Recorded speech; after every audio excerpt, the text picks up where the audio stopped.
one of the bands that had always impressed me, and I felt a real affinity for was the Meters, and from New Orleans, and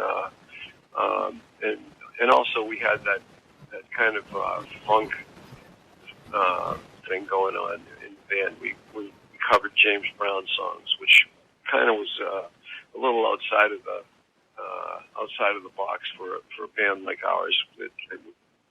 You know, kind of a blues rock band. You know, I really didn't know any other bands, you know, of our, you know, that we knew of that covered those kind of songs, you know. And so anyway, I said, well, it's a vibe, it's a feel. I think I should give it a shot and see if I can come up with something like that, you know. And so I asked Joey to kick in a certain tempo that I was looking for, and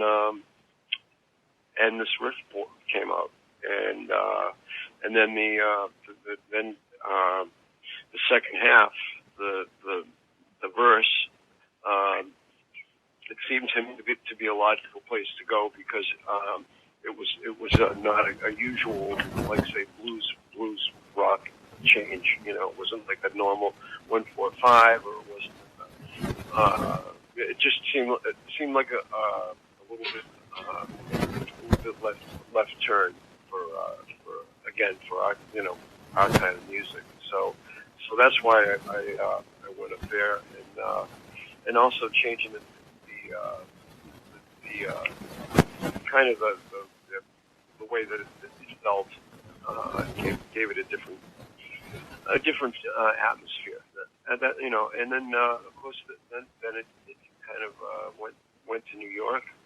This was on stage in Hawaii at a sound check, and then to New York, and then the band sunk their teeth into it, and the rest you can read about in my book. It's going to be out in about a year. Well, whose idea was it to take that song and work with Run DMC, and how do you feel about the result? It was Rick Rubin. We read in Rolling Stone right around the time I had heard Run DMC coming out of my son Aaron's bedroom. He was playing their first records, and so I was you know, I knew about this new kind of music, and then I was reading Rolling Stone where Rick Rubin said the Walk This Way was proto rap, and so kind of nodded my head and go, okay, that's what you think, and that's cool. And then we got a phone call, and he said, do a duet with you. We've been using your sampling some of the beats, and it might be a cool thing to actually come in and put some guitar on it, and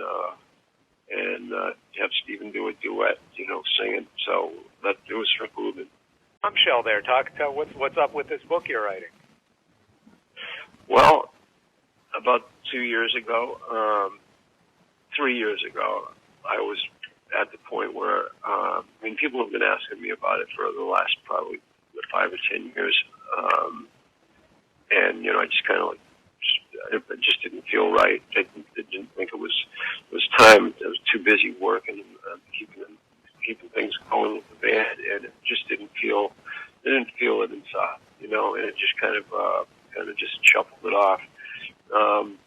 And then, of course, then Stephen did his book, and then the questions came in faster, thicker. Well, when are you going to do yours? And,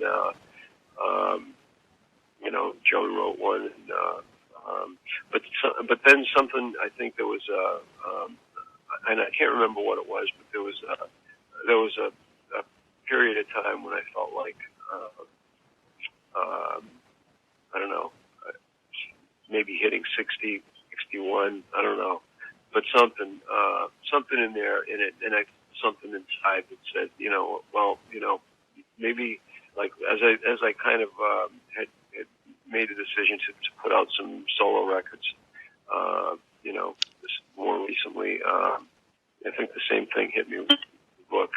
You know, I wanted to be around I didn't want to be doing, I was 75 and then wake up dead and not find out if anybody liked it or not, you know. So I figured it'd be a good time to do it.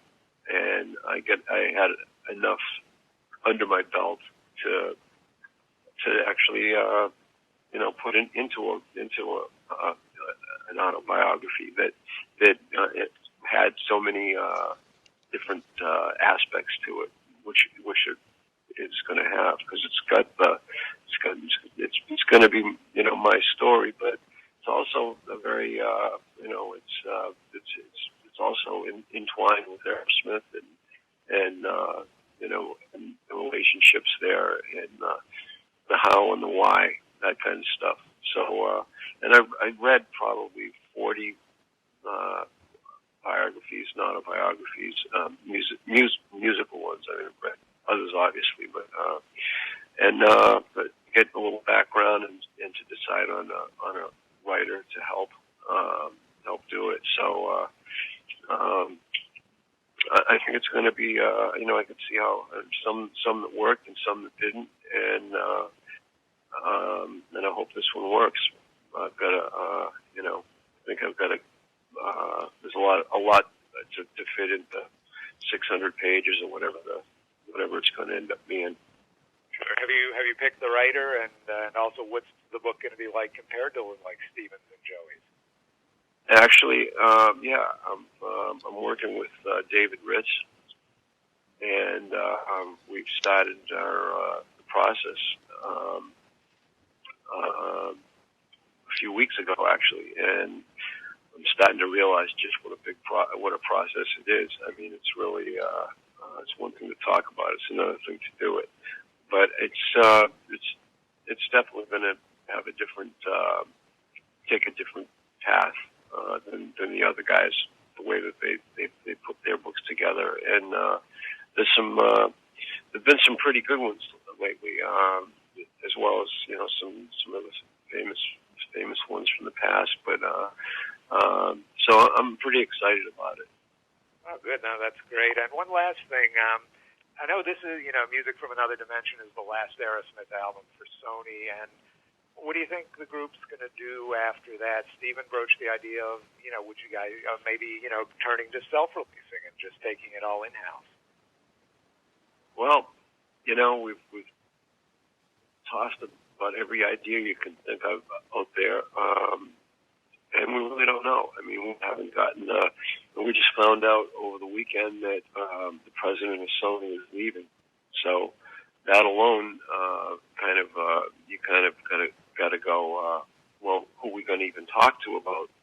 If we, you know, we're kind of expecting we would be getting some kind of offer from them. You know, getting this close, and they've been totally with us and behind us on this album, and really supportive. And so there has the talk about, you know, what happens when it gets delivered, and then we finalize our commitment with Sony. What we're going to do next, it's really an open question at this point. I mean, there's so many different directions we could go. So I don't know. It was well reported 3 years ago the band went through some tough times and then got through it. I'm curious as to how that period wound up influencing the record. An example of the dynamic that makes the band what it is. There's so much energy coming from my end of things, but I'm you know, like the quiet one supposedly. Steven's got, you know, as bombastic as he can be, and I think it's that. But in the middle, there's this dynamic tension that really makes the band what it is, and I think that it's just it wasn't any more or less than I can think of, like, say 10 or 12 other incidents that were made public, that weren't made public over the last 10 years or 15 years or whatever whatever times we've butted heads, and it's come to a point where there's been an issue between the band and Steven, or me and Steven. So I have to say it's just another one of those things, and because of the visibility of it and people's interest because of the Canelo thing, it got to be played out a little more in public than we would have othered. So, but I think that it does show the some of what it takes to keep this band together. It's not easy. Would Aerosmith have been? Could Aerosmith have possibly been the Aerosmith we have known over all these years if it was a far less contentious band that didn't fight and that always got along? I think that there's two levels to that. I mean, there's the personal level, and then there's the stuff that you argue about when you're talking about music and talking about the direction of the band. And I think that for us, the learning process was of keeping the thing together was taking the personal thing out of it, because in the end, you really, one doesn't have anything to do with the other. And it came to a head in 1979 when I left the band, and it took us probably 3 or 4 years to figure that out. And but it's not something you just wake up and go, hey, you know what? I don't really hate this guy because he doesn't like the chord change and blah blah. It takes a while for these things.